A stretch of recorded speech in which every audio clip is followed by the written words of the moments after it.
Welcome to Syntax. We're here, we're late, but we're live. Welcome to Syntax Weekly. Today, we're talking about how a gym got hacked by an AI assistant. Also, someone got a $9,000 Cloudflare bill. We're going to talk about how that happened, maybe how you can prevent it. Also, there is a new service that provides unlimited use for AI subscriptions. All of this and more today on Syntax Weekly. And I'm joined by Wes Boss and Scott Talinsky. Scott, what's up? How's it going over there? What's up? Yeah, folks, I had a really great non-chaotic morning up until about 15 minutes ago, and I Rare for Scott. Yes, I lost power in my office, but then my mini split starts pumping out like hot air, and like it's already like 80 something degrees in my office, and I'm just feeling this hot air. My computer's going nuts with fans, and I'm just like, my God, this needs to turn around. I got cold air though. I'm feeling a lot better. So nice. Yes. Love to hear it. How's it going over there, Wes? That's great. I am in the middle of recording a video for the upcoming Century Hack Week, and let me tell you. Let me show you one thing real quick. Yeah. The only thing I'll tell you about it is this, which should tell you how excited I am for this. It's the stupidest video I've ever done, but it's going to be hilarious. That's a tall boy right there. For our audio listeners, he showed us a monster can with a stick coming out of the bottom. I don't know. Important that it's a white monster. A white monster white can. Is that monster, the okay. low sugar? Or Yeah. I'm going to be real. I don't know the lore of the white monster. I'm a Red Bull guy, and I'm kind of like deep into that world. So I don't. What is the white monster even taste like? The white monster is just like it's like the worst people drink the white monster, you know, but it's also the best. But like it's a Kyle drink, you know. If you're punching drywall, if you're waking up and going if you're at a gas station at 6 a.m., you're grabbing a white monster for sure. Yeah, that's a Kyle drink. I just can't get behind the monster when you got a big old Red Bull right there. Give me any other flavors. Sponsored by Red Bull. Yes. I drank Monster in college because there was some wakeboarders that were sponsored by it, so we always had parties with free Monster. But I'm a Red Bull guy now. I like the zero sugar Red Bull. Yeah. Nice and clean. Yeah. Little can. Yeah, exactly. There you go. All right. Let's get into it. Our first story today is from Scott.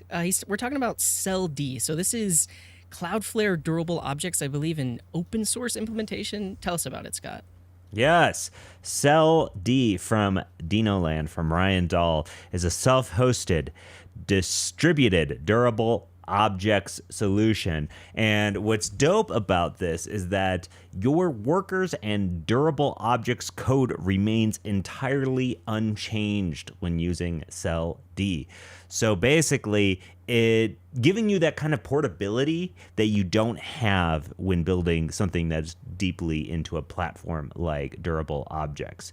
So your data lives in the bucket of your choosing, and one of the items here says it's orders of magnitude cheaper at scale. Now, I don't know too much about the pricing of durable objects, but I do. According to this chart, CellD is below it, which means that it's cheaper.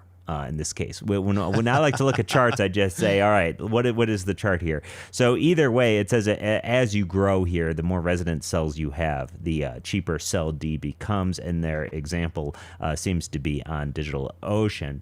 But this is dope because, like, wow, this gives you a lot of freedom to do whatever you want, whether that is locally or anything here. It gives you that durable object without having to use durable objects, without having to use worker D or any of that stuff. So really sick. Something that I would definitely consider using. And also, somebody's flaming me for my hair. Brother, I don't know what happened with my hair today. My hair was looking fine. There's other things to worry about. Yeah. there's like some crazy vortex that happens when I step into Courtney's office and my hair gets nuts. You can see it in every single time that I'm on the Phases podcast. My hair looks terrible. And I'm like, is it a Friday thing? But I think it's just when I go into her office, something happens to my hair. It gets bad. So your hair gets all riled up. Interesting. Okay, let's talk about this durable object thing. This is really interesting. There's another one that's been out for a while. It's called Rivet. And it makes me feel really good about building on durable objects because I love Cloudflare. I love durable objects. But the thing about some of the Cloudflare APIs is sometimes they're they're specific. And if you, I always like an escape hatch. Like, not that I necessarily want to build it on open technologies, but I don't want to build on too much on something that if I need to transfer out, I'd be kind of out of luck. So the fact that this is from Ryan Dahl, the other one from Rivet is very similar, rivet.dev, if you want to check that one out, is awesome, because I absolutely love Cloudflare durable objects. But the one thing that people are always scared of is the bill kind of going up as well, because let me tell you, we use durable objects for the when we have live shows. We built this like live polling thing where people can click on it. And we save like absolutely every piece of data. And at one point I was even saving like the mouse movements because I wanted to show like where everybody was in real time.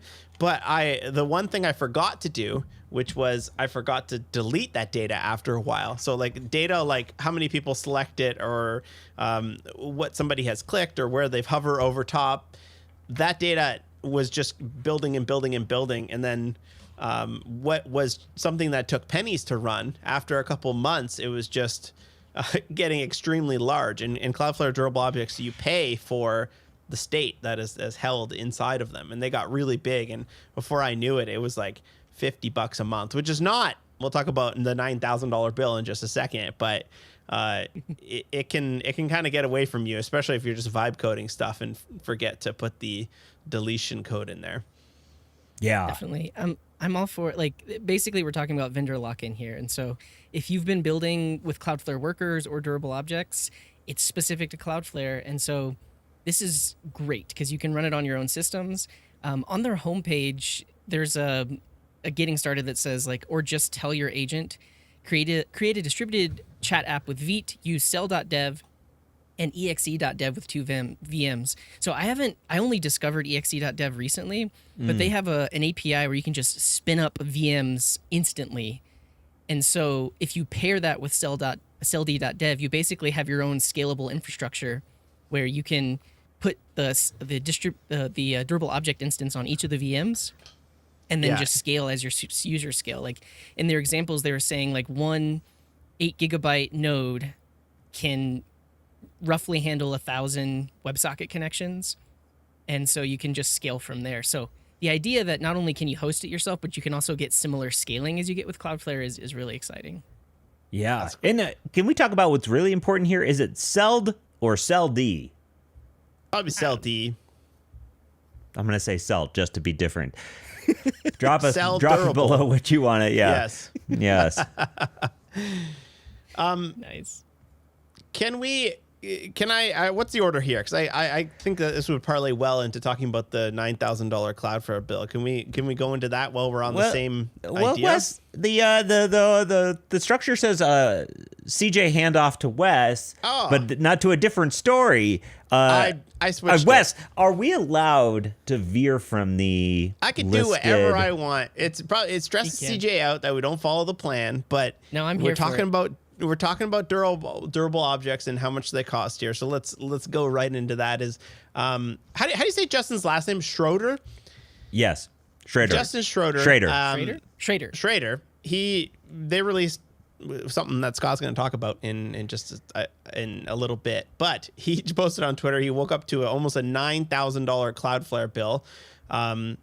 And it was 2 durable objects deep in their stack, infinitely looped. And that caused an insane amount of reads. You can see by the breakdown here, right? It's $47, $25, $22. Like that should show you how like cheap this stuff is. But then $8,700 read bill. And he goes on to say like, this is my problem. I shouldn't have shipped an infinite loop.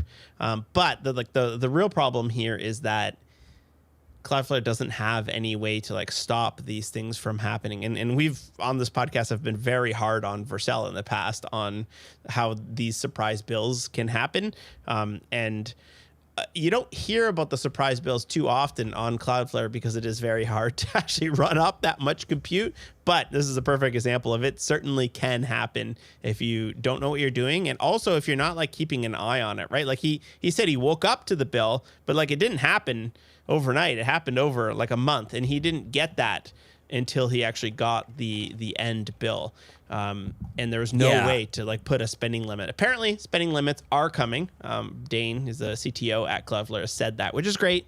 But just be aware if you're shipping any of this type of stuff, it can happen to you. Yeah, and I think they had spending alerts on too, like alerts, but that like feature wasn't added until like halfway through the month in the way, so they didn't get alerted about this spending, even though they had. If I understand it, the alerts don't actually come until the bill comes. Right.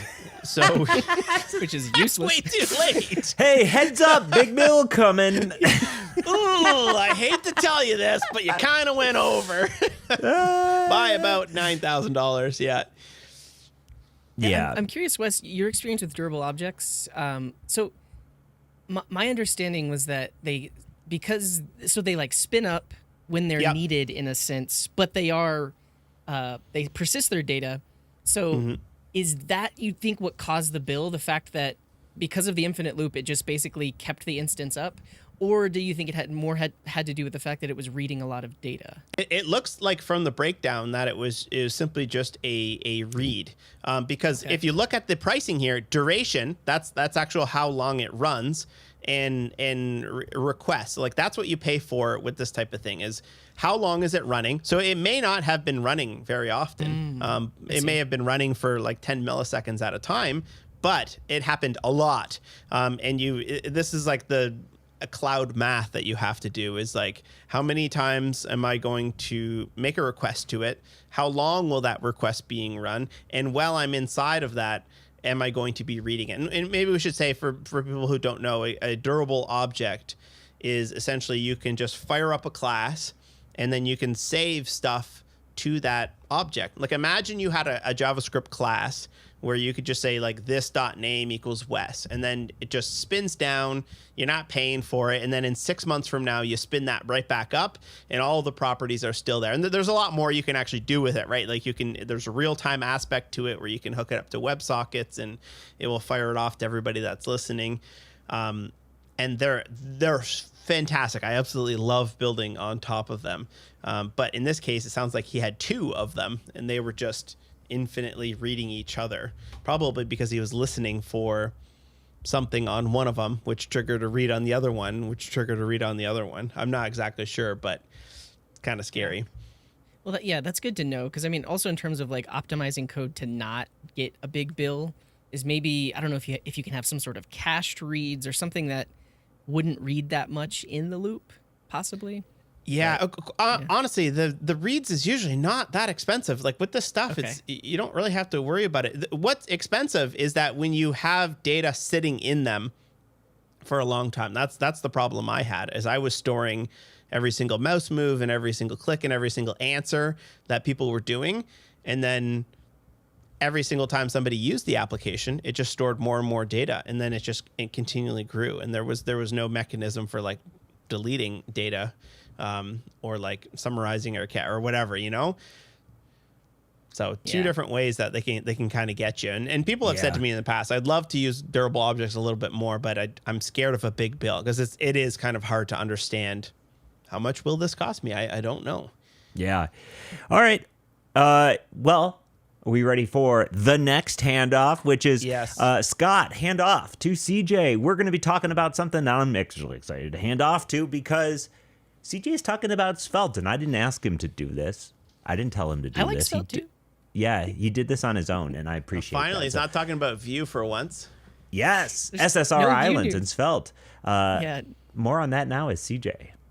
Yes, no Vue news today, but I did come across this library. It's called... And it is green. Ogygia.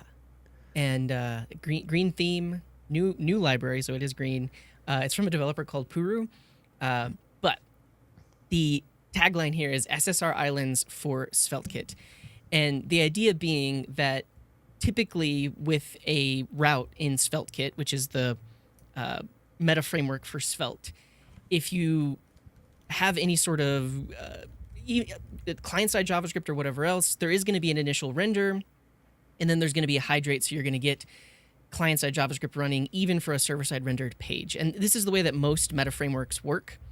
But what ogygia gives you is essentially the ability to opt in to say that, hey, this route should be fully server rendered, and then they use the island terminology to say that only this one component should be interactive, so that's the only JavaScript you need to ship for that particular page.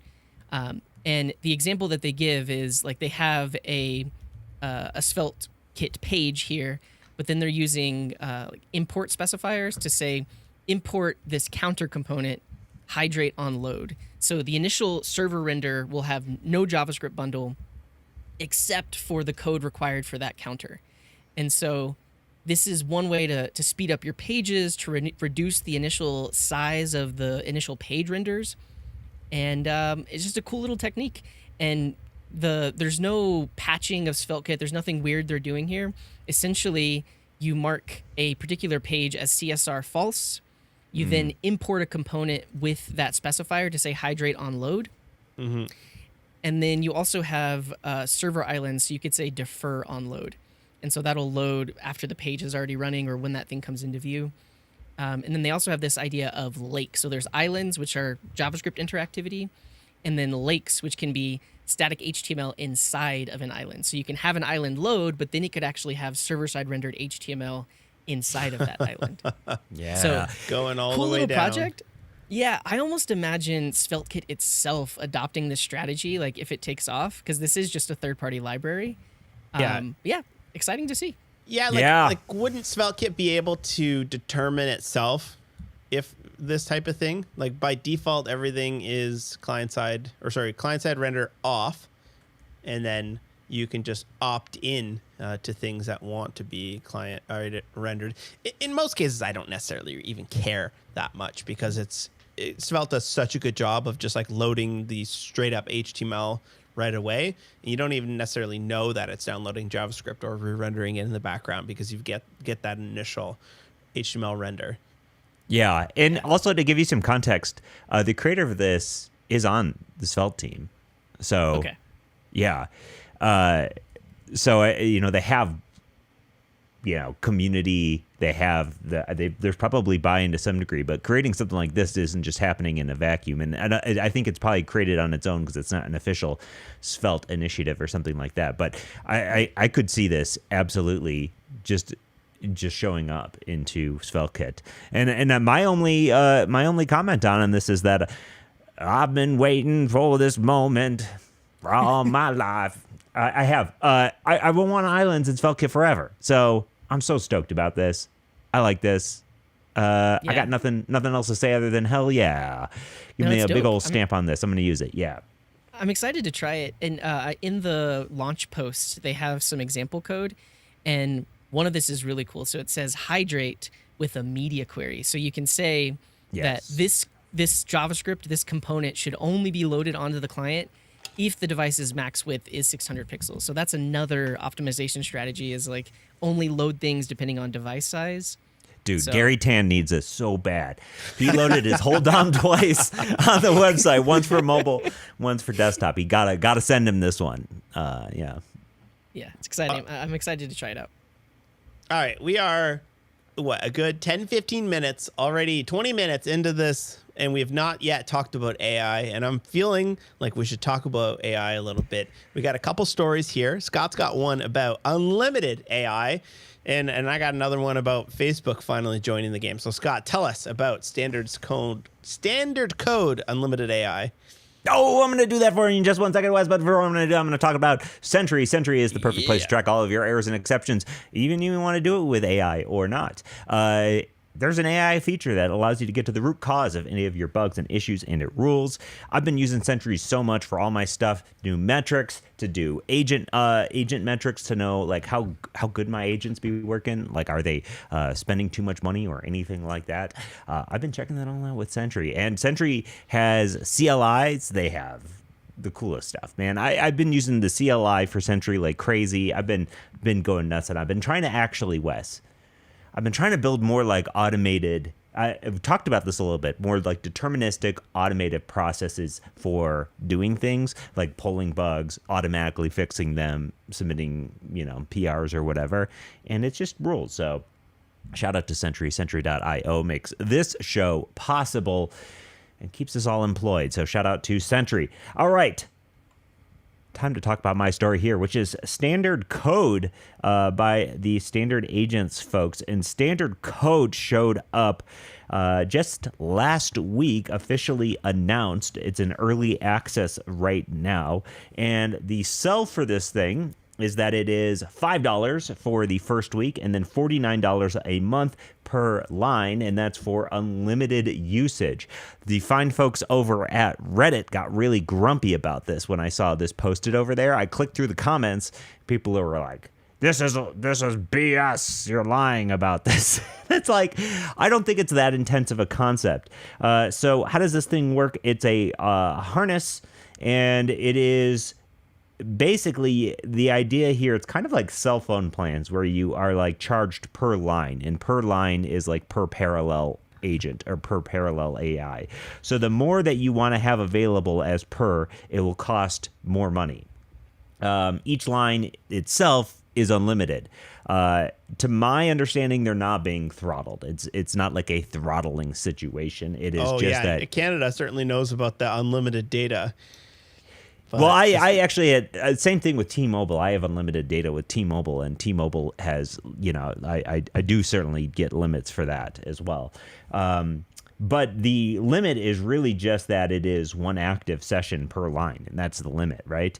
How is this working? It is a swarm of various agents. It's a swarm of various models, all of which that have been like tuned to do a very specific thing, whether that is through the harness or through the choice of model. So for instance, right, what OpenAI just like greatly reduced the cost of Luna, which Luna is probably way more useful, I think, than people give it credit for at the price.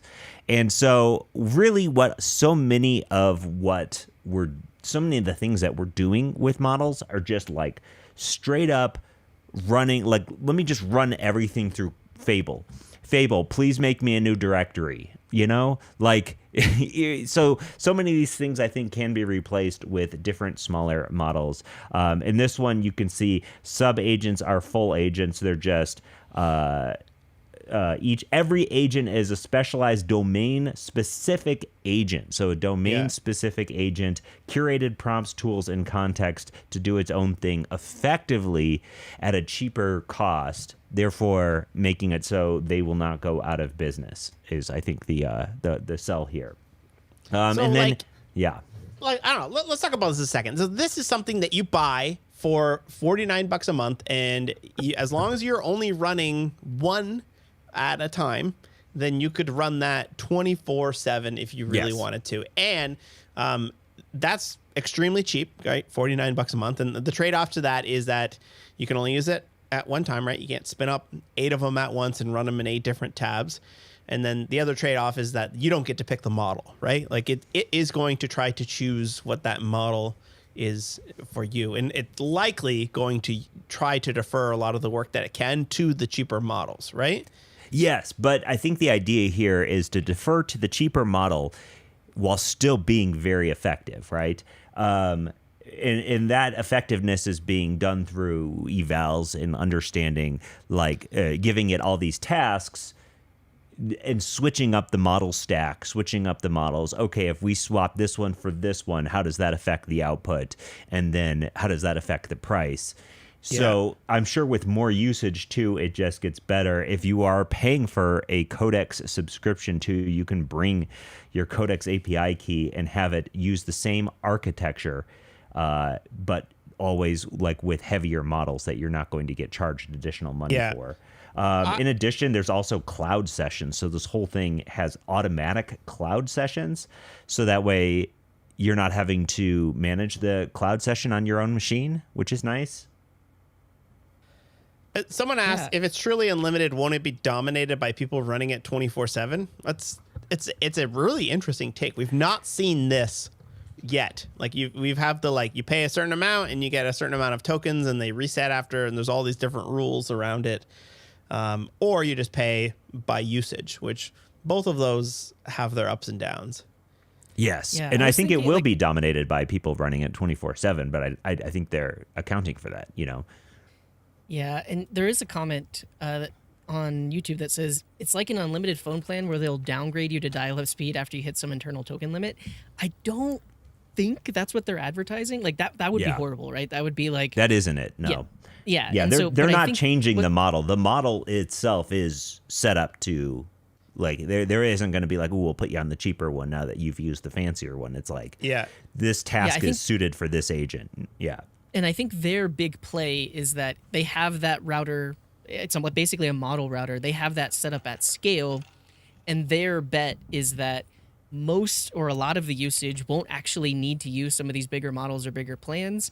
Yeah. And so that will kind of distribute the load between all of the users that are paying the subscription. I think that's their big bet. Now, will it work out, or will people get mad when they get routed to a worse model than what they actually needed? Possibly, but I think that's the big bet here, is that distribute amongst users and use lesser models when you really need it. I think people get hung up on the model choice and selecting the model. But I think people care more about the output than they care about which model they're using. It's just that everybody has kind of gotten into this cult of like knowing their models and knowing their things. I think at the end of the day, we just want good results, right? Yeah. So like the fact that it, like, people are like, you don't even know what model it is. It's like, well, okay, is that like really like is that really a problem if the output is good?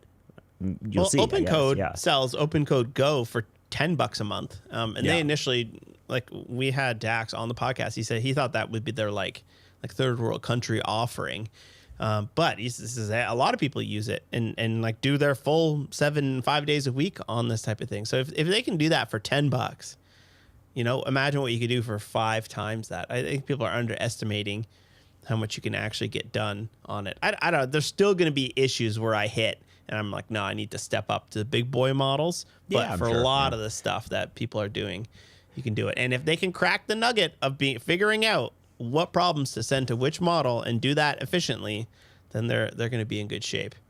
Yeah. Definitely. Yeah, they were the folks behind the Zen Garden that was in a couple episodes or last episode. So they've been putting this through the paces. And I think, again, as they have more data to work with, it's just going to get better. Mm-hmm. Definitely. I think the simple fact that they're kind of like experts in this area of not only benchmarks, but like knowing what models do good on different things, that's kind of their secret sauce that they're wrapping behind the subscription. So, yeah, hope it works out. Yeah, interesting direction. And I like when people take different swings on things, different outlooks. Yeah, someone's got to figure it out, because it sucks. Like, I remember back when I had to go to the store and buy minutes for my phone. Like, you would buy like $10 worth of minutes, and your friend would be like, it would be like 30 cents a minute or something. And then your friends would be like, or 15 cents a text. And you're like, can I use your phone? You're like, no, I'm out of minutes. And like, I feel like we're in that space right now. Yeah. With AI as well, where you're like, I got to be careful. I got to ration them. And then the other thing I have with a lot of the providers, they have the ability to have like latency on your request. So if you have like a whole bunch of work that needs to be done, but it's not time sensitive, you can send the request and they'll say, all right, we will process this in the next 24 hours. And they'll use that downtime. Because if you look at anybody's usage, it still is Monday to Friday, and then weekends dip down, right? Yeah, like there's got to be some, and this is straight up, the compute needs to be used when somebody is using it. So when are we going to see the like evenings and weekends free for this type of thing? Cloudcode did it over Christmas, and we'll probably see that again. But even like the model choosing and stuff like that, like I don't want to have to think about, okay, now I'm using Luna, now I'm using Terra, now I'm like, because I'm just going to always default to the best one, even if it's not advantageous to me. I want somebody else to figure that out. Yeah, I want something that is cheap and good. You just tell me what to do. Well, I hope they figure it out. Is that all you got, Scott? That's all I got, CJ. It's time for the CJ handoff to Wes. Sweet. Before we do that, if you're just joining us, this is Syntax Weekly, our weekly live stream. We're going over all the news in the world of web dev, programming, AI, all that good stuff. First up, shout out to AOA over on Twitch. They rated us with 11 viewers, so thank you for bringing your viewers over. And now more AI news from Wes. I believe Meta has a new release. Yeah, so last week, Meta released the Muse, which is their first Muse code. They released a CLI for it. You can use it with over the API. It's on OpenRouter, and that's their first real foray into this whole coding space, which is nuts because everybody is getting into the coding space right now, and it's been surprising that Meta has not been in there. So Meta Muse came out, but this morning they released Muse Glimmer, which is a open weight model. Stupid names. It is a stupid name.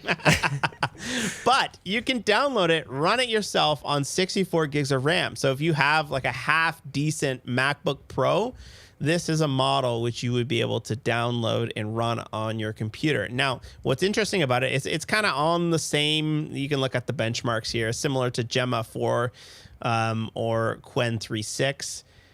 And what's interesting is that they have basically distilled their daddy model down, and they've done the kind of 3 steps to make it really good at doing agentic tasks. And the one thing that I've seen, the example that they're doing is they're using it to write some scripts for Home Assistant on a Raspberry Pi. And I think that's a perfect use case for this type of thing, right?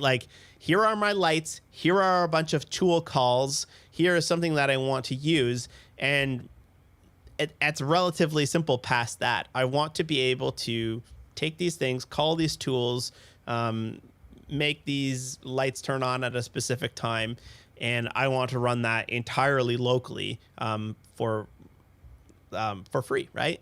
Or on some whatever it costs to actually run that hardware. So I think the home lab people are absolutely going to love seeing this type of thing. Yes. What do you think, CJ? Yeah. Yeah, I'll try to run it on my little AI machine. I haven't used any of the Meta models locally. I've only used Gemma or Qwen. Yeah. So I think it's worth a try, especially the fact that they distilled one of their bigger models. So it should be decent, even though it's smaller. Yeah, excited to try. Yes. I have, in related news, I've heard that the Mac Studio is most likely dropping in October. Ooh. And it's going to have big old RAM options. And man, I am going to get that bad boy. It's going to go right in here. And it's going to do some extreme processing for me, including I'm stoked because I'm going to be running some local AI stuff on it. I'm going to be doing all kinds of stuff on it. But I'm ready for it, man. I've been ready for it to have a real machine inside of here. My M1 is currently acting like a little baby machine. And yes, people are saying only $15,000. Yes, I know. I'm ready. I've been ready for this. I mean, are you going to get the max model, terabyte of RAM? Or are you going to go in the middle range? What do you think? Yeah, so you know what is funny? The refurbished options kind of leaked that there's going to be a 1.5 terabyte and 1 terabyte RAM options at some point of these new Mac Studios. But I would have to imagine those are going to be the cost of a house. So I'm not going to take out a mortgage to get a Mac Studio, but I think I will be looking at a $10,000 purchase or something insane. We'll see. Yeah, we will see. At what point are people going to buy these things and then you rent out the compute to other people? Day one. Mm-hmm. You know, Scott, can I use your machine overnight? Can I use it on weekends to do something? Depends on what that something is. I'm going to say that. Yes. No. Don't look at. It's going to be encrypted. You won't be able to know. I'm going to be running a model on Scott's feet pics. Yes, feet pics. Yes, yes. Yeah. That's and what are you gonna do with that, Scott? Let's say you spend 10 grand on this. What are you doing? Tell me. You're gonna make an app to breakdance? Hook it up to his local agent. I think okay, right. And then I'm gonna hook it up to a local agent. I'm gonna do a local agent stuff. All my local stuff that can be done right now on local AI models will be done on that. Just quite simply, that's it. My buddy Topher does everything on local models. He just built a bunch of client sides on local models, and they came out great. So I think you can do more with it than people are expecting. What are you building that let's say you spent $2,000 on tokens over, I guess I guess if you're doing something that is so intensive and you can keep this thing busy like all day long, then I think it starts to make a lot of sense. But well, you got to understand too, I have production needs. It's not just going to be a local AI machine. It is going to be my main workhorse machine in my office. Video editing. Video editing. Yes, it's going to be doing 3D. It's going to be doing graphics. It's going to be doing all kinds of stuff. And at the end of the day, I might not be dropping 10K on it, but I will be getting a beefed up Mac Studio instead of a beefed up MacBook Pro. A beefed up MacBook Pro is going to cost like $6-7 anyways. Yeah, you're right. Like, that's a good point. And so what I'll do is I'll get that, and then that will extend the life of this computer, because now I'm not going to have to be running anything on it. I'll just be running everything on the Mac Studio, especially all my heavy stuff, and this will just be like a thin client laptop. It's true. Like I'm just looking at what I killed before this. I had Photoshop running. I had Fusion 360. I had like 8 different Bamboo Studios, which take like 4 gigs each because they run out of control. Figma running, a couple different processes, open code, Claude code, and it eats it up really quickly. And if I'm looking at buying a new laptop, you're right, it's probably $6-7. So why wouldn't I just do something that's even juicier? Oh my God, I can't stop saying 6-7. I don't even mean to anymore. I wish I believed you. I truly wish I believed you, Wes. I mean, it happens all the time naturally for me too. Yes, it's a very common occurrence in the world. Yeah. And anyways, the kids aren't saying it anymore. Well, I'm handing it off. Am I handing it off? Yeah, no, I'm handing it off. No, Scott, hand off to CJ, please. You didn't even give me an opportunity. Wes, I would love to take that handoff. I would love to take that handoff right over to CJ. AI agent hacks a gym. And some AI news roundup. It hacked a gym. Did it put the weights back in the rack when it was done? It should. That would be a good agent, like good boy. Do the right thing. Yeah. Did it wipe down the machines when it was done too? It didn't. Gym jokes. The title, I saw this on so many different news outlets. So the title itself is very like eye catching. So this is from ABC News Australia. AI assistant hacks gym website in first known Australian autonomous cyber attack.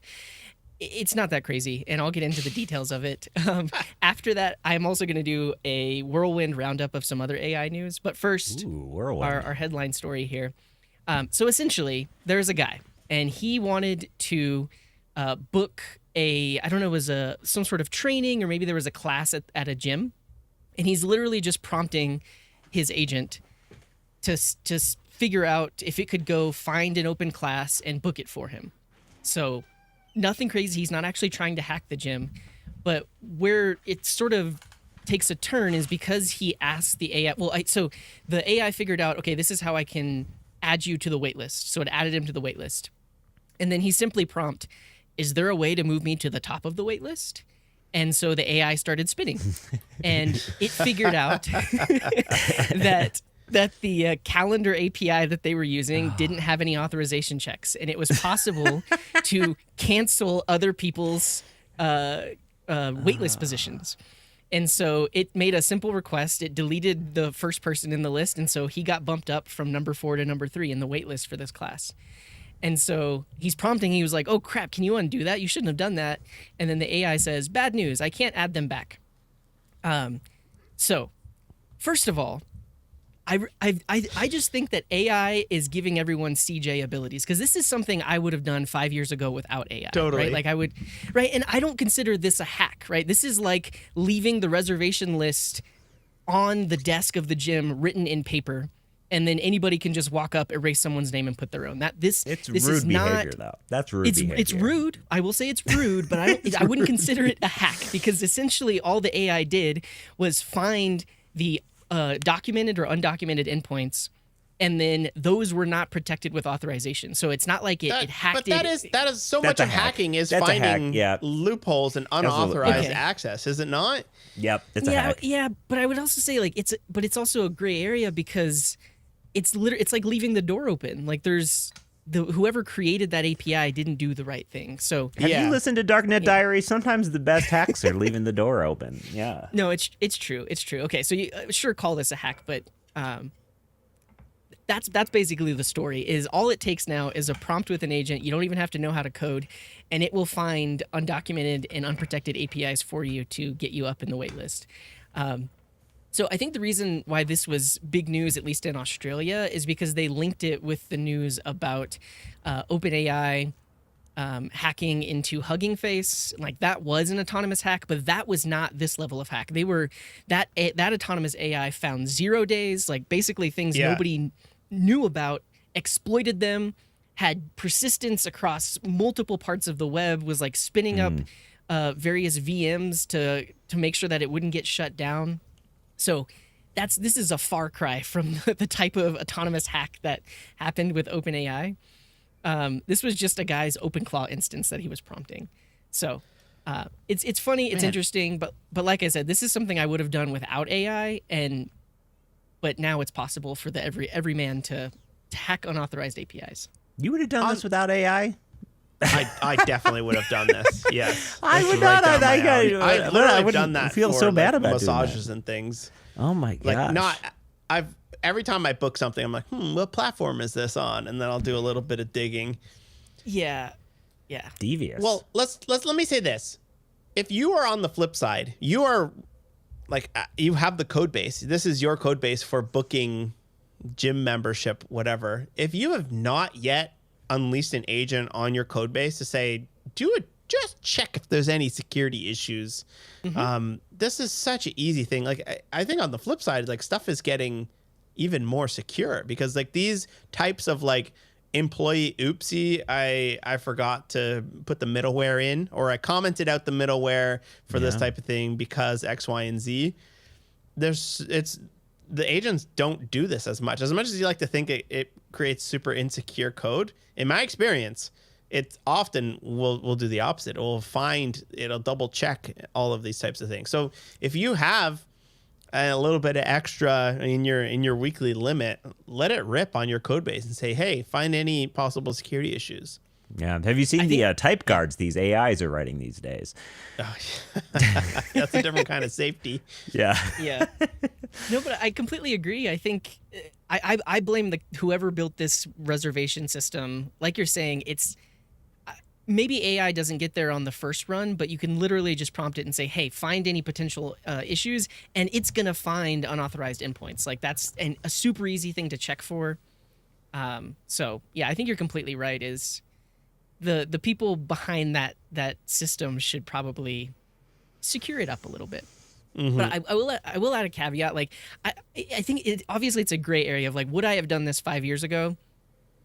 For various things. Like, there's sometimes a website where, like, the waitlist is disabled, but I might check the network traffic and figure out that I can still add myself to the waitlist even though the form is disabled. I would do something like that. Deleting other people's reservations, I would potentially stop there because, at that point you're just being mean. Yeah, I have gone into inspect element and made a disabled button non-disabled and then submitted a form successfully. Yes, I have done that. Let me ask you, CJ, and maybe the chat will tell me if I'm a good person or not. And I've probably told the stories about the chamois many times. Many years ago, when Groupon was a thing, they had these, like, amazing window chamois that you could like just use water and, like, wipe your windows and they would be streak free. And I was like, oh, I'm into that. And they were, like, super cheap, like a couple bucks each, but you're only allowed 3, and I wanted more. So I inspect element, took the max off the input type of number, and I put it at the 10. And I ordered 10, and they all came. And I sit with that now, not knowing if that was a good thing to do or not. That was a good thing. You got the they're chamois. You're supporting the chamois, Yeah. It's although maybe area, it messed up their margins. Who knows? Yeah. It definitely messed up their margins. Yeah. Yeah. So you potentially took away 7 chamois from people that should have gotten the chamois. Right out of the hands of people who wanted to clean their windows. Right out of the hands. And right out of the, maybe it was a small business. Maybe the small business went under. The chamois math didn't work out and they couldn't figure it out. Yeah. So it's a gray area. This article also talks about who's to blame when an AI agent goes rogue like this. And I think the person prompting, obviously, like I would be to blame if I were the one to write this code and find these endpoints myself. I would take the blame for that. And I think if you've prompted an AI and you haven't added guardrails, or if it does go off, like, the person that did this probably is remorseful that they deleted someone from the waitlist, but they let their agent do it. I think they're responsible. I don't think you can blame Anthropic or anybody that is in charge of the model. Like, you prompted the model, you didn't have guardrails. You could have been prompting it in a way where you approve every request, you let it run autonomously. So I think it was that guy's fault. I think if this happens again in the world, you blame the person who was prompting the AI. It's not a, in my mind, I mean, I'm not a lawyer, but I don't think it's a gray area. I think if you were the one to write the prompt, you take the blame for it, because there are ways to stop this kind of thing from happening, even if you're running an autonomous agent. So did they throw this guy in jail then? I know Australia is a pretty strict place. I don't think so. I didn't see that in the news. I think the kangaroos. No, I think he just mentioned that it happened. Yeah. Okay, so I have funny accent, Wes. I don't think I've ever heard you do an Australian accent. That was really great. The dingo ate your baby. Oh, you're doing the dingo ate your babies? Yes, the dingo ate your baby. I do an Australian accent around the house, and the kids are always like, "Why are you talking like Bluey?" And it's like, they don't like it. I think the worst part about all this AI stuff is when the regular news gets a hold of it, and just regular people like, they don't understand any of it, but everybody's got opinions with this type of thing. Like, I had this when Angry Birds first came to Google Chrome. I figured out that you could go into local storage and just change the level to like 99, and then you defeated it all. And then I posted it on Twitter, and then it blew up. Like, New York Times guy hacks Angry Birds, and like, Is this a real story? It was, yes. Google Wes Foss Angry Birds hack. How much jail time did you serve for that hack? Here we go. Angry Birds for Chrome already hacked, unlocking all levels on the next web. And there was a whole bunch of stories about me like hacking it. And basically, if you read the thing, is I just looped over this local storage and set them all the levels to completed. But like, at the time, people were like, "What are you doing? You're hacking. You shouldn't be doing this." It just got out of hand. Nice. All right, I've got some more AI news for you. This is going to be Whirlwind Tour. I'll be done in less than 3 minutes, and then we can move on to the next story. But first up, came across this site. It's called nomeatproxy.com. That's not my screen. There we go. Okay. Nomeatproxy.com. And there was a story on Hacker News last week about don't be a meat proxy. Like, don't just ask AI something and then copy paste the answer in Slack, or you basically don't do some interpretation of the AI output.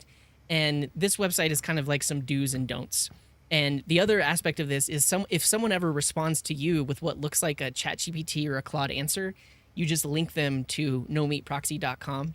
Oh, yeah, that's going to go over well. I mean, it's very similar to, like, let me Google that for you. But, you know, I think if you're working on a team, you can try to reason with people and be like, hey, what's the point of us being on a team if you're just going to use AI to talk to me? Yeah. So, yeah, nomeatproxy.com. Put this in your arsenal next time someone responds with an AI output. I think it's always very clear when I'm typing to you guys and not using AI with the amount of spelling mistakes. All the typos, yeah, exactly. All the typos, yes. Yeah. All right. Next story is Kimi K3 is now available on GitHub Copilot. So we saw maybe a month ago, maybe a few weeks back, they added, was it GLM 5.2? Yeah, one of the open models they added. No, I think it was just Kimi. It was Kimi 2.6. But now Kimi K3, which was released roughly a month ago, and then they released the open weight models a few weeks ago. Now you can use it inside of GitHub Copilot, and it is on a US-based host. So you're not talking to China whenever you use K3 inside of Copilot. So that's exciting. Also, there is a new initiative from the U.S. Department of Energy. It's called Genesis Open Models, and it's essentially grants for open weight model scientific research. And this is from the U.S. government, where they're basically putting out a call to AI labs, startups, to say that we want really good open weight models for working on science and other types of things in government.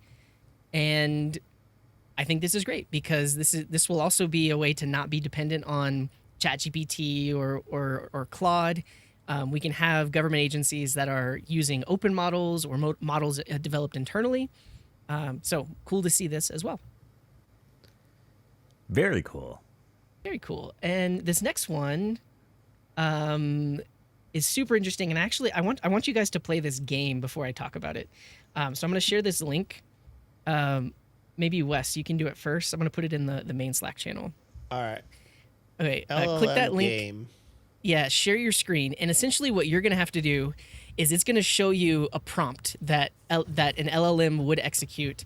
And you need to type 1 if you approve that prompt, or 2 if you should deny it because you think it's potentially malicious. Okay?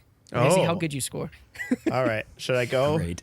Yeah, and you have 60 seconds for this whole thing. Okay. All right, so this is a grep command. He approved it. Now this is a cat command being piped into TR. It's catting the environment. Oh, he approved it, and that would have allowed the agent to read all Git about the config environment. global. Oh no.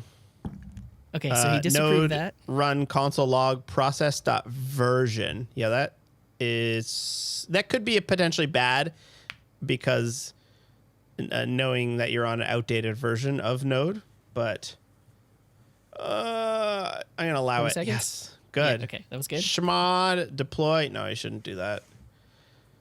Did I get that one? Yeah, that would've been Git okay. ignore. 13 seconds. That's fine. 10 seconds. That's shoot. That's supposed to be there. I'm stressing 5 out. seconds. Allow. No. Cat get ignore. Okay, what?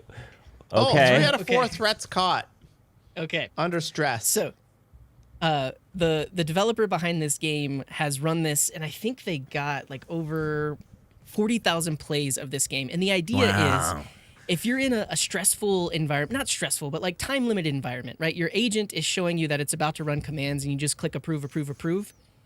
That's what this is trying to simulate. So you had 1 minute, you made it within the time limit, Wes, and you approved one potentially malicious command. But who is sitting there? No one is sitting there manually approving commands. You do that for the first like 3 minutes of using something. You're like, screw this, allow all. Yeah. Yeah, and I think I obviously it depends if you're running it on your machine versus in a sandbox. But I think the point that they're trying to make is that under time constraint, it's a lot harder to detect malicious commands, and it's a lot harder to detect that an agent might be doing something wrong. So if you want to switch back to my screen, of those 40,000 runs of developers playing this game, 1 in 3 threats were approved by a human reviewer. So out of every 3 malicious commands, 1 of those was actually approved by a human. And so, yeah, the moral of the story is, sure, you could allow all, but the agent's going to potentially run malicious things. If you're sitting there approving everything, that's also, you're going to get fatigued from approving everything. So I think one of the answers is sandboxes, limited credentials, because if an agent were to run one of those commands that outputs your AWS keys or whatever else, it potentially only has access to the ones for that specific project. So Man, this is a fun, the amount fun little of people. Game. Yeah. So on Friday I had my video about the like Chinese stolen tokens, where they like steal tokens and they have these transfer houses, and I bought them on Taobao. So go watch that if you haven't yet. It's on Syntax YouTube. But the amount of people that have been messaging me or like replying, being like, "Yeah, I lost a couple $1,000 just so easily because one of my tokens from an old project I forgot about got taken, and I'm not sure how it got taken, or I was running some agent without manually approving. It just got nabbed." Yeah. I don't think a lot of people are considering that, like, my agent likes me and it tells me that it likes me. So therefore, I know it's not going to give me any malicious commands because it's my friend. Yes. Definitely. Yeah, I think you also have to worry about prompt injections. Like, people don't think about the avenues for prompt injections, but you could have a malicious comment in a GitHub issue that could do prompt injections and then exfiltrate your keys to some server. Exfiltrate, yeah. I mean, that's a good put word. them on some, take them off and put them on some other server. It's not just the fact that your agent might run the wrong command based on what you're doing. It's the fact that it could be influenced by other external sources when you're prompting it. That's the real thing to worry about. Yes. Yeah. So that's it for my AI news roundup. I will say props to this guy because like getting 40,000 responses is awesome. And having that interactive way to like really gauge people's attention and how well they can perform under stress is pretty cool. Yeah. So, I wonder how many unique plays that was. yeah. That should be interesting. Yeah. Very interesting. Sick. Wes, Yes. would you like to hand off to Scott? Scott, what do you got for us? Yeah. I'm gonna be talking about Prime Agent. Prime Agent, which is a new harness, another new harness. We got harnesses galore here. It's a self-improving RLM harness for coding long-running autonomous tasks. So RLM, recursive language model. Listen, I'm gonna be honest. I'm not an RLM expert. I don't necessarily understand RLM. But this agent harness is supposed to be both token efficient and expressive through programmatic tool calling. I think the main crux here, multi-agent messaging and self-modifiable harness state. It is built on top of Pi being the excellent harness that can be totally hacked upon. And Prime Agent is really pretty neat. It did good in the graphs. There's charts showing it going up and to the right. So therefore, our RLM, though, apparently is recursive language models, native programmatic tool calling, and it does all of this through Python. So my understanding of this thing is that a persistent Python kernel is the model's only tool, and it can program and build things with Python as it goes, launch subagents, keep track of state. So regardless, you can read through all of this in terms of the details here. It's an agent. It can do agent stuff, and it, for the most part, I thought it was pretty cool. So because you can use this with any of your other subscriptions, I installed it, obviously. I've been giving version 0.071 a rip for the last 3 days. And I gotta say, my experience with this thing is that it was very effective. Now, I was using Sol Medium on it, and I put it on some tasks. And the results of those tasks, anecdotally, just by vibes alone, were executed in a way where I did not have to go back and continue to work on it, right? It did it right the first try. Now, I have a pretty good flow going, but it did take like 6 hours. It took a long-ass time. Now, you would think with like 6 hours, it would be crushing my token usage, and it didn't really. So I put some Sentry metrics into this bad boy, considering it's Pi-based. I put some Sentry metrics into this bad boy, and I'm hoping to understand what the hell it's doing for that long. But it did do a really good job. So I'm going to keep using it to see if, like, why it's slow, if it's my thing.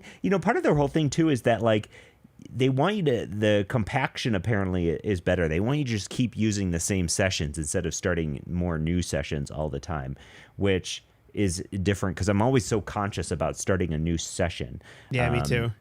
Yeah, so they want you to, like, also you can refine the harness by telling it, like, always remember this and that and whatever. It's not like a memory. I think it's just manipulating the context is what it's doing. But in the same regard, like, I'm doing that same flow with other things. Like, my Hermes has a memory and it remembers stuff. This does this in a different way. There is a daemon backed continuity active sessions. It makes it really nice to switch and see which sessions are running kind of constantly.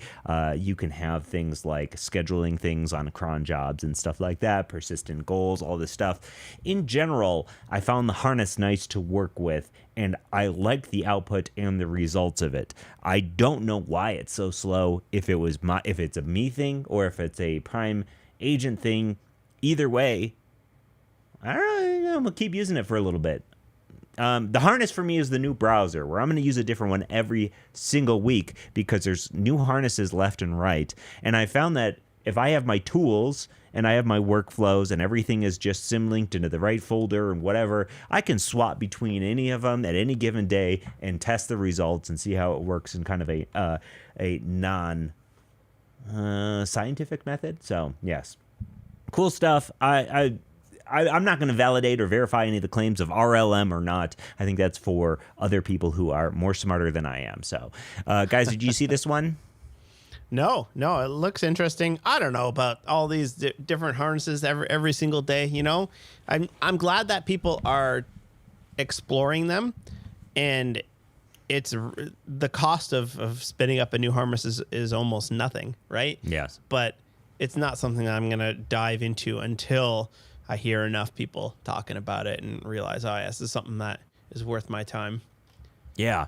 I've been finding that, the harness does matter in terms of output. So like I do get better results by tuning and really getting into my harness. But my tooling and stuff, as long as I can take it with me, it's no big deal to swap. It's just like, as long as my browser has the extensions I need and 1Password and whatever, it's easy to just swap browsers. So I'm happy to try new things all the time. Yeah, I agree. Just innovation in the space is always good.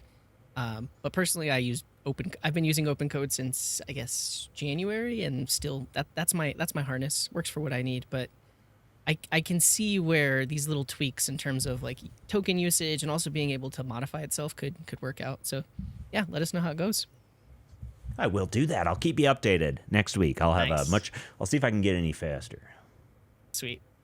All right. Next up, we have a story from Wes, and it's up in the air because he's got multiple things. So I got all kinds of stuff. I'm going to talk about the agent plugin specification because Scott just said, as long as I have my browser extensions, I can move from one to another. And the thing about that is that it sometimes is kind of hard to move from one to another because you're moving from Cloud Code to OpenCode or Codex to Pi.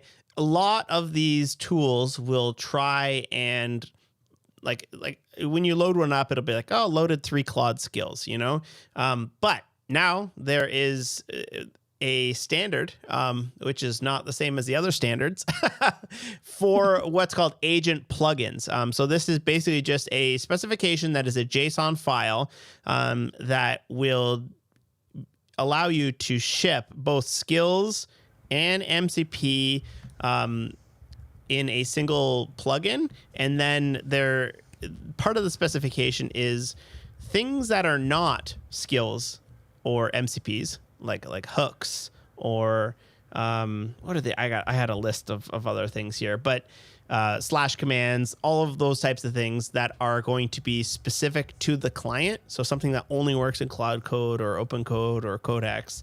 Then if that is the case, then you will ship those in a vendor-specific folder. And a lot of people, this was announced with support of Vercel, OpenCode, or no, sorry, not OpenCode. Hold on, let me read the list that I got here.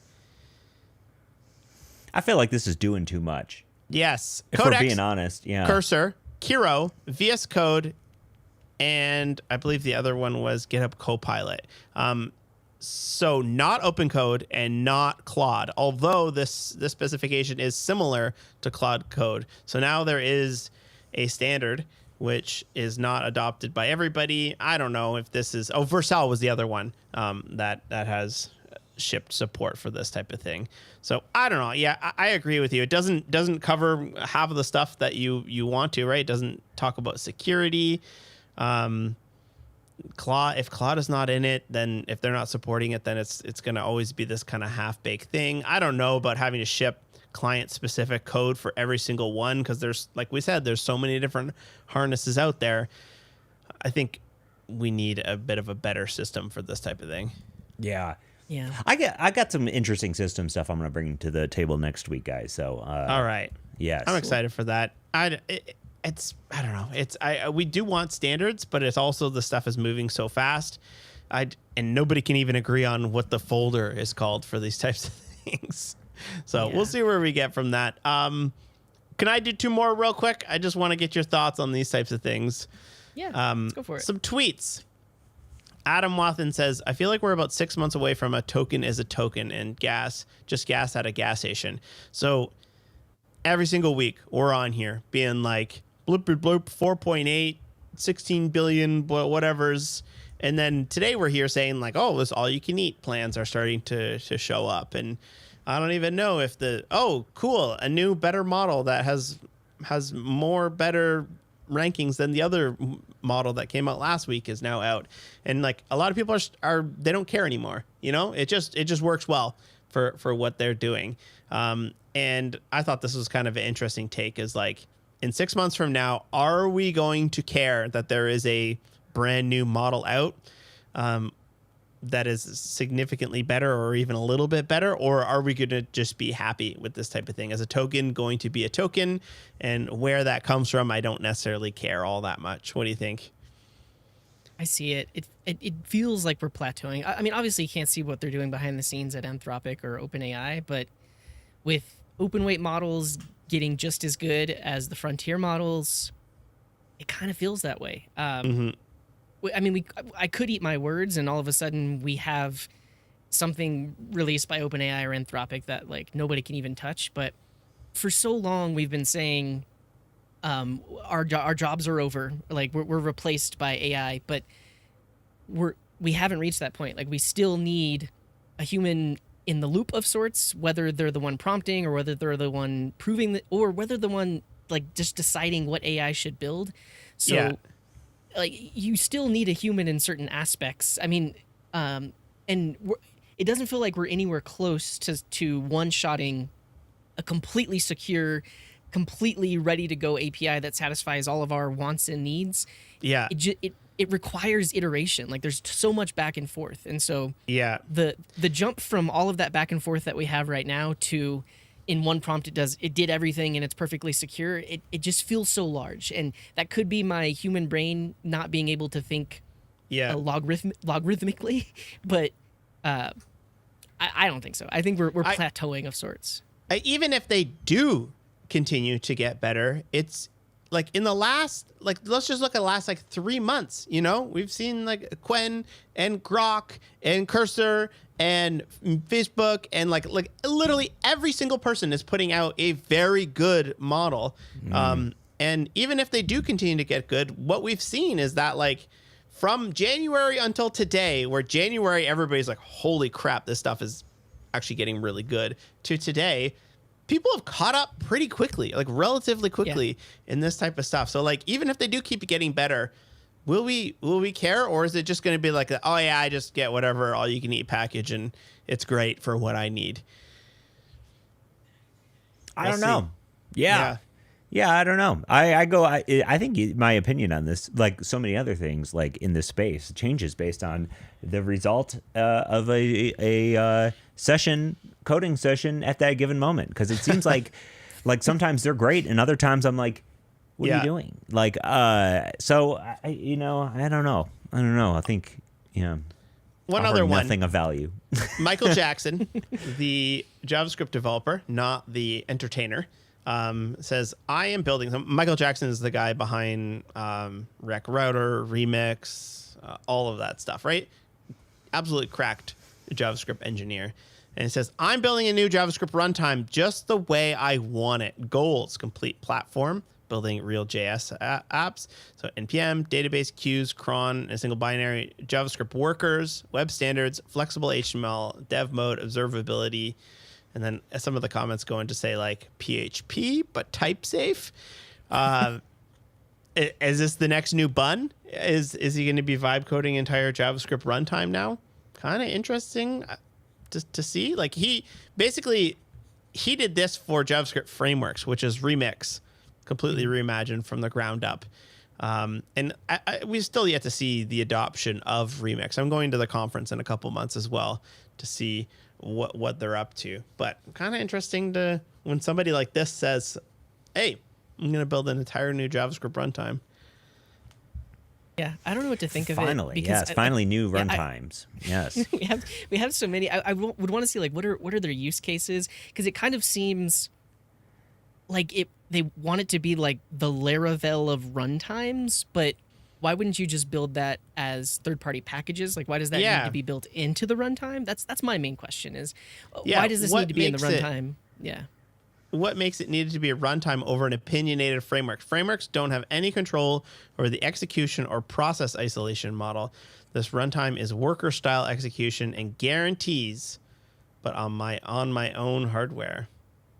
Okay, I still think you could do that with existing tools and existing runtimes, but JavaScript core, so not V8. So basically, I wonder, he's just going to make a bun, maybe try sell it to OpenAI. Oh, I think I might make a bun. Yeah, I might put a bun in. Yeah. Make a bun. I don't like I want to make a bun. Yeah. Normally, I would just write this off. But, like, Michael Jackson is a pretty smart guy. Yeah. And if he says something, I periodically look at his GitHub just to see what he's working on, because he's always a couple steps ahead. Yeah, I love to see it. Hey, I love options, and I'm certainly never going to be like, people shouldn't do that. I always feel like it's weird, especially like this is like big in like the framework space, when it's like, why do we need another one? Bro, let's just try new things. Let's just see. Who knows? Let people prompt. Let them cook. Let them cook. Man, people should start saying that, Wes. That's really cool. Yeah. That should like be 6, something. 7. It's coming up. Was that all you got? Yes. That's all I got. Who's next? Who's next? Scott. CJ. No, not me. Tell me Sentry. about Bluetooth. Sentry's next. I'm talking about Sentry again. It's next. It's next. Always next. Because let me tell you, you got bugs all the dang time. And, well, you should be looking at them. Or at least, heck, your agent should be looking at them. Throw a CLI on it. Do that. Put a bird on it. And, man, shout out to Sentry. Sentry.io/syntax. Sign up and get 2 months for free. And fix your bugs. Fix your stuff. Don't let people book on your gym with an agent if they are going to break it. Nice. All right, Sweet. CJ, you go. I have one story for you that's really fun about Bluetooth, and then a couple of front-end stories to wrap us up. So this is from Ben Zhang on X, and they said, lost my phone at the office, spent 30 minutes turning the place over, and Find My device was disabled by the mobile device management, so they couldn't just like make their phone make a noise. So they asked Claude to solve it, and it suggested tracking the Bluetooth signal strength of their phone. And so it wrote an app that displays a meter in the terminal as they get closer to the phone. Ooh. And then he kind of walked around his office, saw the number climb until he actually found his phone. So he published it as open source. It already has like over 1,000 stars on GitHub. But a fascinating use of Claude, and also just thinking about Bluetooth and the security of Bluetooth. I think this was able to work because he had already likely he had the Bluetooth ID of his phone, right? You could probably, I don't know if this was looking for a specific ID or just Bluetooth devices in general, because any Bluetooth device in the area would start pinging as you got closer to it. So I'm guessing they had to narrow down the signal based on ID. Yeah. And maybe they knew that ID because they'd paired with it before or something like that. Well, with Bluetooth, the IDs of the devices are like similar to like MAC addresses, where if you look up a MAC address, you can often find who's the creator of that thing. So you would be able to look it up and see at least that's an Apple, whatever. And then you can also, with Bluetooth devices, you can ask them for what services they provide. It's really interesting. If you ever want to go down a rabbit hole, go into like the Chrome Bluetooth. There's like an about Bluetooth, and it shows you every single Bluetooth device that's anywhere near you, not just the ones that are allowed to show up in like the Bluetooth drop down. Like it's like hundreds of them that are just everywhere in things that are not just like broadcasting themselves. And you can learn a lot by just going into that. And then you get the RSSI, which is the number that is being shown here.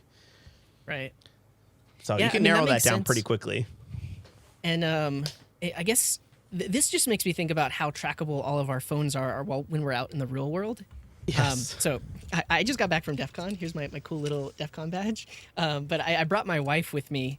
And my wife. my wife. but we just talked about like just personal device security while we're there in Vegas, and my wife usually leaves her Bluetooth and Wi-Fi on when she's out and about because she doesn't want to be bothered with turning it off and on again whenever she needs it. I leave mine off all the time. That's crazy. But it's not. I mean, I Wait, only like you turn go it to the on grocery store, you turn your Bluetooth and Wi-Fi off? my Bluetooth is only on when I'm in my car, and then I turn it off when I leave my car. Oh, man. Wild stuff. That's nuts. But here's the thing to think about. So especially like a place like Vegas, they probably also do this in malls. They can track people via Bluetooth device. So when you're walking around a building, they have Bluetooth beacons that will know your device ID and can say like, oh, you're using this slot machine for that long. Or if you're in a mall, they know how long you spend in a store or what stores you go to. You spend 15 minutes in the diarrhea medication aisle. We know this about you. Have you ever diarrhea. stopped and looked at a product on a shelf and then gone home and there's an ad for that exact product? Mm-hmm. How do you think they know what product there is? It's because you stood in front of it for 20 seconds and they measured your phone data. Yes, and while we can joke about like knowing what your habits are, it's not very private. It's not. I don't want people knowing those things. Like whether or not, like even if they know that I went to a specific store to buy a T-shirt or whatever else, I don't want them having that data. And then you could also think about just in general device tracking without GPS. So this could be in schools, government buildings, colleges, that kind of thing. So I leave my wireless off all the time unless I actually need it. Yeah. Because people are tracking you whether or not you know it. So yeah. We were watching a documentary this weekend on the Idaho State murders. Oh God, I'm not watching that. No, thank you. And the way that they tracked that guy down by pinging the cell phones, and I was thinking about it. I was like, if I was doing like a murder, and I was in like, I could turn my phone off, but like then like my car has like license plates that could be tracked. Right. That they're for sure being tracked. Like there's a SIM card, there's a radio locked, in my thing. Like I don't know that you can get away with these types of things anymore. It'd be there's just very so hard much. these days. Especially like let's say you do buy a burner phone or a burner device that's sitting right next to your phone, which already has all that metadata, and now because that device just walked by it, it's somehow linked to it, and that's how they get you. So yeah, I mean, even Kevin Mitnick had a book. Kevin Mitnick, famous hacker, had a book about the art of deception, the art of invisibility. Like, and he talks about like the lengths you need to go through to truly be like anonymous. And it's only gotten worse, probably with all these cameras and everything everywhere. So that was intense in that book, let alone intense in like 5-6 years ago. It's only gotten crazier. Yeah. Yes. Someone also recommended the book Ghost in the Wires, which is another great Kevin Mitnick book about his hacking exploits and stuff. Very good book. Yeah, they're great on audiobook too if you want just like a fun listen. So be careful out there, everybody. All right, now on to some front end news. This is a post from Seg6. The title is, "We finally learned to center a div, then browsers added sidebars." So I haven't really thought about this, but when you, Scott and Wes, when you center something in the browser, do you care if it bumps over whenever the sidebar opens or whenever the DevTools open? Or do you want it to always be in the center? I would think it would be in the center of the viewport. So if the sidebar is overlapping the video, then no. That's a good question, actually. To me, it's a matter of the sidebar pushing or overlapping. It's not a matter of the web platform. But we're talking about the browser sidebar. So like I use Firefox with like vertical tabs. And so this, I believe, is just behaving as a hover. So behind it, the browser stays centered. But some web browsers push the content whenever you open that tab sidebar. I leave the sidebar open all times. Really? Okay. Really? I can't navigate. Psychopath. I can't navigate by the favicons. The vertical tab people make no sense. It makes tons of sense when you have a monitor that's big enough. I zoom out of things. I like to keep things zoomed out. I see plenty of things. I got tons of stuff. Yeah, I have it open on hover, but I like it better because now I have more vertical space I hate it on without open the on tab hover. bar being there. Yeah, It's always hovering and this opening my way. up.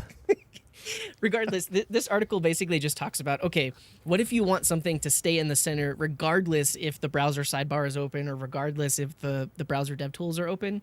And they kind of just get into some CSS. And I think it actually requires JavaScript to compute the available... This is a nothing problem to me. I guess it depends on how you want your app to behave. But they do require JavaScript. Essentially, they set a CSS variable to the actual available width and also the size of the sidebar. And then they use a CSS variable to shift their center calculation to keep it in the center even if the sidebar is open. So I thought this was fascinating just because vertical tabs are a new thing like within the last couple of years in terms of browsers. So yeah. All right. Last one I have here is flexwind froggy. Who remembers Flexbox froggy? This was a way to... I have a Flexbox froggy sticker on my monitor right now. Oh. So yeah, Flexbox froggy, it's still around. It's a way for you to learn about Flexbox by putting frogs on their lily pads. And so someone recreated the site, but you use Tailwind classes instead. So this first challenge, there's a frog on the left, a lily pad on the right. I would do justify end as a Tailwind class to put that frog on that lily pad. And so it basically takes you through various challenges. Like this one would be justify center to put those frogs there. And so instead of writing CSS, you're just using Tailwind classes for the corresponding CSS. And so this would be justify between, or no, justify around. Yeah. I feel like Wes has got to make a Judge Judy justify Flexbox game at this point. Scott, your video is not working right now. Oh, but I know. It's justify no video. Yeah, I like this a lot. I think like properly learning alignment in Flexbox and CSS Grid is so underrated. The amount of unflexible stuff that people are still absolute positioning, cranking out day after day. If you can make something that you really understand how Flexbox and Grid work, whether you're using Tailwind or not, I don't give a shit. It's super. I still believe that this is something you should be learning, even with AI, because AI is just going to absolute position it. Definitely. So I thought this was fun, especially in a world where some people are only writing Tailwind instead of CSS. Yeah. But you could do this if you learn it with Flexbox Froggy. All of your knowledge transfers over into Tailwind. You just have to know the name of the Tailwind classes. So I thought this was fun though. Yeah. All right. That's all I got. I don't have anything else, guys. I'm actually going to go fire up a new browser. I'm going to try a new browser. I'm going to use Zen for a little bit. And I'm not actually joking about that. I will be using Zen for a little bit. I'm going to report back if Firefox makes me crazy, which we will see about that. Another week, Zen another new Firefox browser. Based? Zen is basically like, it was initially kind of like the Arc skin on top of Firefox, but it seems like they've gotten better with more features in it now, where it's more than just... Jesse.id says Helium is the best browser in 2026. I've been using Helium for like the past 6-7 months, but it's really just not been great all the time. Like 1Password doesn't work well on it. There's all kinds of annoyances on it.